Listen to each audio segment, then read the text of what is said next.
Hi, I'm Craig with ApplianceVideo.com. Today, we will be taking a look at the Auger motor on this LG French door refrigerator.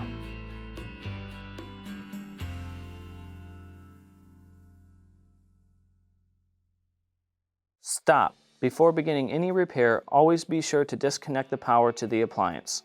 It is also recommended to test the outlet for the proper voltage. Remember to also turn off the water. The main reason why you'd be replacing an Auger motor is if the unit is not dispensing ice. Now, click on the link below to view this repair video. ApplianceVideo.com guides you step by step, giving you the confidence to avoid recalls and callbacks, also saving time on repairs. Whether you're up against an uncommon repair or the latest appliance on the market, our videos have been created with you in mind. Our growing library of videos have been produced using our factory-certified technicians who have extensive infield experience over the past 30 years. ApplianceVideo.com provides high-quality repair videos that anyone can follow, regardless of their skill level. We are here to help.